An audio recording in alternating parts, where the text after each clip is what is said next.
Hi అండి, welcome to my channel. ఈరోజు తమ్మునిలో చూశారు కదండి. శరీరానికి కావాల్సినంత కాల్షియము, ఐరన్ మనకి పుష్కలంగా లభిస్తూ మన ఎముకలు పటిష్టంగా ఉండడానికి ఉపయోగపడే మన పాతకాలం నుంచి మన పెద్దల దగ్గర మనకి సంక్రమించిన అద్భుతమైన లడ్డు ఈ చిమ్మిలండి. దీని గురించి అందరికీ తెలుసు, ఎవరికి తెలియదని కాదు. అయితే నేను ఏం చేసినా, నేను ఏం వండుకుంటానో, ఏం టిఫిన్స్ చేస్తానో, ఏం లంచ్ చేస్తానో, అలాగే ఏ స్నాక్స్ చేస్తానని మీతో షేర్ చేస్తాను. కనుక నేనైతే ఈ లడ్డు ఈ చిమ్మిలుండలు తయారు చేశానండి. దీనికోసం సన్నగా తరుక్కుని బెల్లం ఒక కప్పు తీసుకొని, అలాగే నువ్వుల పప్పు ఉంటుంది కదండి, ఇది అయితే నల్ల నువ్వులతో చేసుకుంటే ఇంకా బాగుంటుంది.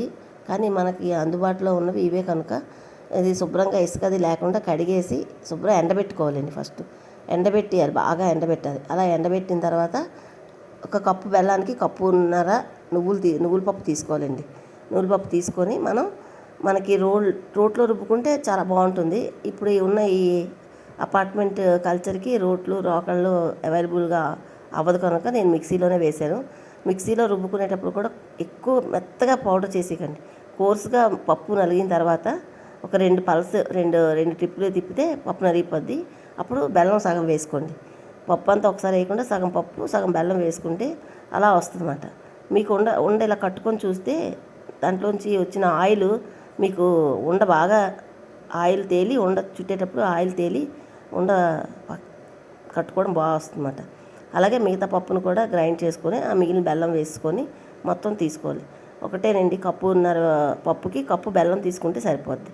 అప్పుడు మొదట మనం ఒక బ్యాచ్ చేసుకున్నాం కదా, ఇది మొత్తం బాగా కలియటం కోసం మొత్తం ఒకసారి వేసి ఒకే ఒక్క తిప్పుకొని స్టవ్ ఆఫ్ మిక్సీ ఆపేసుకుంటే, గ్రైండర్ ఆపేసుకుంటే సరిపోద్దండి. మిక్సీ ఆపేసి దాన్ని ప్లేట్లోకి తీసుకోవాలండి. తీసుకొని చక్కగా లడ్డు కట్టుకోవాలండి. ఈ లడ్డు ముఖ్యంగా ఎదుగుతున్న పిల్లలకు కానీ మన స్త్రీలకు కానీ చాలా చాలా హెల్ప్ అవుతుందండి. నాకు ఫేవరెట్ స్వీట్ అంటూ ఏదైనా ఉంటే ఇదే ఈ చిమ్మిలనే చెప్పగలను. అది కాకుండా నాకు రక్తహీనత అనే వ్యాధి వచ్చిందండి ఎప్పుడో ఒక 15 సంవత్సరాల క్రిందట. నేను అప్పటి నుండి డాక్టర్ గారు నాకు సజెస్ట్ చేసింది ఖచ్చితంగా ఈ లడ్డు రోజు కూడా తినమన్నారు. రోజు తినకపోయినా తరచుగా ఒక నెలలో ఒకసారి చేసుకొని ఇలాగా స్టోర్ చేసుకొని తింటానండి. అలాగే బీట్రూట్తో కూడా జ్యూస్ తాగుతాను. ఇలాగ దానివల్ల నా రక్తం నాకు 4 పాయింట్లు ఉన్న బ్లడ్ కాస్త ఇప్పుడు 9 పాయింట్ల వరకు చేరుకుంటుంది. ఓకేనండి, ఎలా అనిపిస్తుందండి నా వీడియో?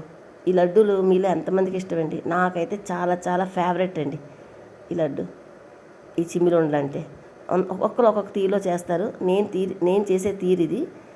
నేను ఎలా చేస్తానో మీకు అలాగే చూపించాను. కొందరు పప్పు వేయించి చేస్తారు, రకరకాల పద్ధతిలో చేయొచ్చు. ఇలా తయారు చేసుకునే చిమ్మిలు అంటే నాకు చాలా చాలా ఇష్టమండి. నాగుల చవితికి, వినాయక చవితికి గట్టా తయారు చేసుకుంటాం కదా. ఈ చిమ్మిలి రెసిపీ, ఈ వంట మీకు ఎలా అనిపించింది? ఈ స్వీట్ మీలో ఇది ఎంతమందికి ఇష్టమండి? నా చాలా సింపుల్గా ఉండే ఈ హెల్దీ స్వీట్ నచ్చితే మీకు ఒక్క లైక్ చేయండి. మరిన్ని మంచి వీడియోల కోసం ఫస్ట్ టైం చూసిన వాళ్ళైతే సబ్స్క్రైబ్ చేసుకోండి. Thank you for watching. Bye అండి.